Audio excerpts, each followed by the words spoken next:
কাল দুদিন, অত শত ভেবে কি লাভ? আর বলো না সাফিবু, জ্বালাই জ্বলে গেল। জীবন আমার তিতো হয়ে গেল। সারা জীবন খেটে খেটে রক্ত পানি করে ওরগা বড় করলাম, আর এখন বলে কিনা তুমি করেছোটা কি?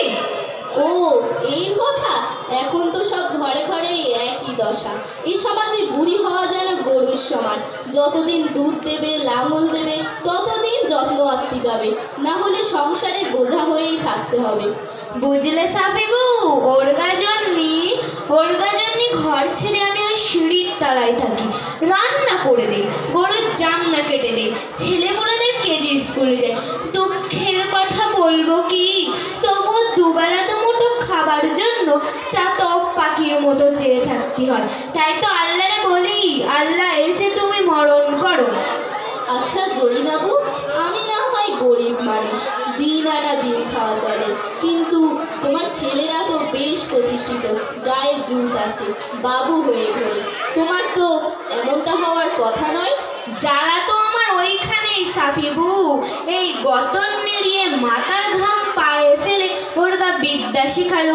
বড়টা লটারির দোকান চালায়, মেজোটা বর্ডারে গরু পাচারের কাজ করে, ওটা তো একেবারেই অমানুষ, কথা বলিলেই গুঁতোতে আসে।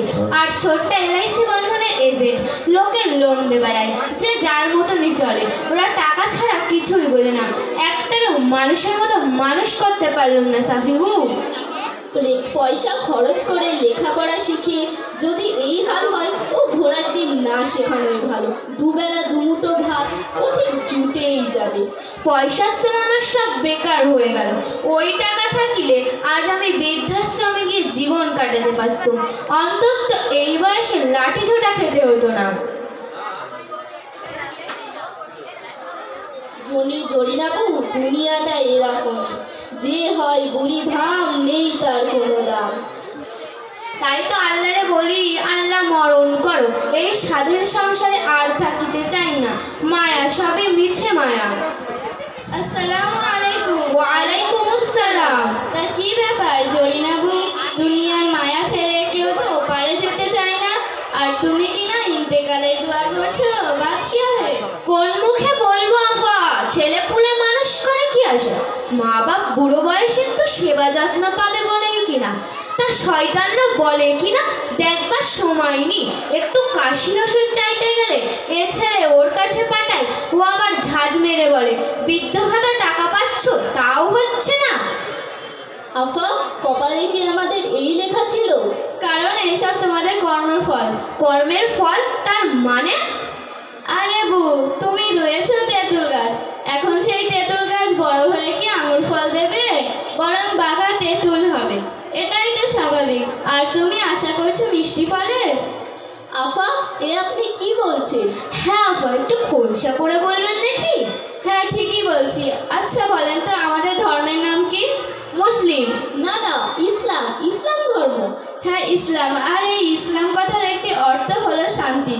অথচ আশ্চর্যের ব্যাপার, আমাদের ধর্মের নাম শান্তি, আর যত অশান্তিতে বাস করছি আজ আমরাই। ইয়ে বড়ি আফসোস কি ব্যথে, এ হালাত কেন বলতে পারেন? কারণ এই মানব জীবনে ইসলাম ধর্ম আমরা গ্রহণ করতে পারিনি, বরং জন্মের মতো ত্যাগ করেছি। শান্তি আসবে কি করে? সেই তো আফা, এখন বুঝতে পারছি হাড়ে হাড়ে। আমরা সন্তানদেরকে দ্বীন ইসলাম শেখাই না, আল্লাহর ভয়, নবী রাসূলের শিক্ষা, ইমান ইবাদত কোনো কিছু শেখাতে চাই না। অথচ এরই মধ্যে নিহিত রয়েছে জীবনের সুখ ও শান্তির পূর্ণ গ্যারান্টি। সন্তানদের প্রতি এই হকটি আপনারা কি পালন করেছেন? না মা, তা তো করিনি। তা করিনি বটে। যদি সন্তানদের শেখাতেন মা বাপের অবাধ্যতায় ও অসন্তুষ্টতায় আল্লাহ পাক অসন্তুষ্ট হন, যার পরিণাম হলো জাহান্নাম। উপরন্তু পিতামাতার সেবা যত্নের মধ্যে আল্লাহ তাআলা সেই জান্নাত লুকিয়ে রয়েছে।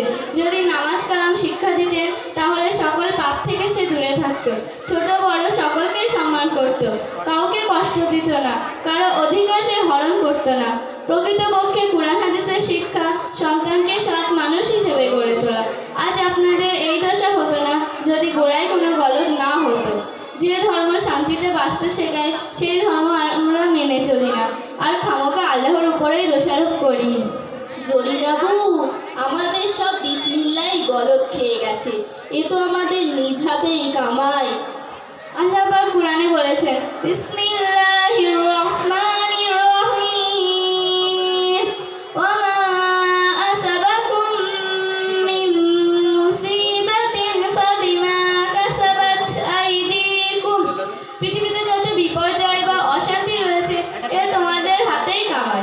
আল্লাহ পাক আমাদের কপালে গজবের পরিবর্তে কি রহমত নাজিল করেছে। হতেই পারে না।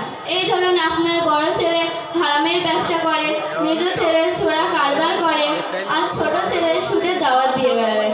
এইভাবে সমাজের বহু সন্তান আজ নাজায়েজ পথে উপার্জন করে। এই সব হারামখোর সন্তানকে কারো উপকারে আসে? এরা স্বার্থ ছাড়া এক পাও চলে না। ইয়া আল্লাহ, আমি আমার ভুল বুঝতে পারছি, আমার ক্ষমা করো মাওলা, ক্ষমা করো। এখন উপায় আফা, বাঁচার পথ কি? আল্লাহ পাক কোরআনে ঘোষণা করেছেন, বিসমিল্লাহির রহমানির রহিম, ইয়া আইয়ুহাল্লাযীনা আমানু কু আনফুসাকুম ওয়া আহলিকুম নারা। তোমরা নিজেদেরকে এবং নিজেদের পরিবার বর্গকে জাহান্নামের আগুন থেকে রক্ষা করো। সুতরাং প্রথমে আপনাদেরকে দ্বীনের পথে ফিরে আসতে হবে, অতঃপর সন্তানদের নিকট দাওয়াত দিতে হবে। এ ব্যাপারে আমি আপনাদেরকে সহযোগিতা করব ইনশাআল্লাহ।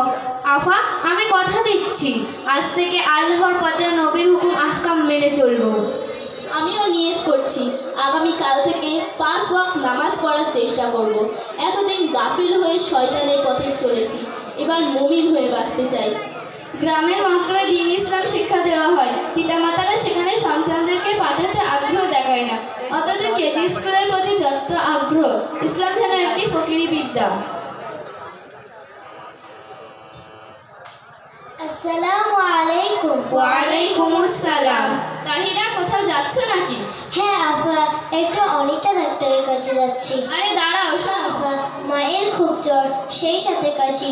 দেরি করা ঠিক হবে না, কারণ নবী সাল্লাল্লাহু আলাইহি সাল্লাম বলেছেন, নিজের গায়ের চামড়া দিয়ে যদি মায়ের পায়ের জুতো তৈরি করে দাও তবু মায়ের দুধের ঋণ শোধ হবে না।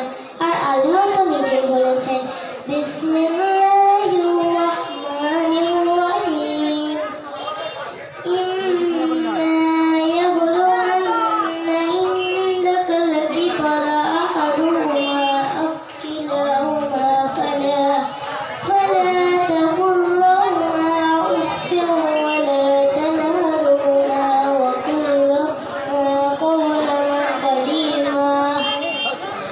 তোমার ব্যবহারে যেন পিতামাতা উফ পর্যন্ত না বলে। মায়ের সেবা করা এই তো সুযোগ, এই মৌকা আমি হাতছাড়া করতে চাই না। এবং মাতা পিতার প্রতি সৎ ব্যবহার করবে। তাদের একজন অথবা উভয় তোমার জীবদ্দশায় বার্ধক্যে উপনীত হলে তাদেরকে বিরক্তি সূচক কিছু বলে না, তাদেরকে ভর্ৎসনা করে না, তাদের সাথে কথা বলো সম্মান সূচক নম্রভাবে। হাদিসের মধ্যে আল্লাহ নবী বলেছেন, আল-জান্নাতু তাহতা আকদামিল উম্মাহাত। জান্নাত মায়ের পায়ের নিচে। সুবহানাল্লাহ, সুবহানাল্লাহ। আফা, আমি তাহলে যাই এখন, নইলে আবার অনিতা ডাক্তারকে পাওয়া যাবে না। দোয়া করবে। ফি আমানিল্লাহ। আজ তাহলে যাও, কাল মক্তবে এসো কিন্তু। জরিনাবু, দুনিয়াবি শিক্ষার সাথে ডিগ্রি অর্জন করো না কেন, প্রকৃত মানুষ হওয়ার গ্যারান্টি সেখানে নেই। ইহকালেও লাঞ্ছনা, পরকালেও লাঞ্ছনা। আজকের প্রতিটি ঘরের সন্তানরা যদি তাহিরার মতো হতো তাহলে কতই না ভালো হতো। চোর, গুন্ডা, দাগবাজ, খুনি, মদখোর এইসব ছেলে মেয়ে না হয়ে তাহিরার মতো 4টি মেয়ে হতো, তাহলে আল্লাহ তাআলার কাছে শুকরিয়া আদায় করতাম। তাহলে জরিনাবুল, সাফিবুল, উঠে আসবে। আসসালামু আলাইকুম।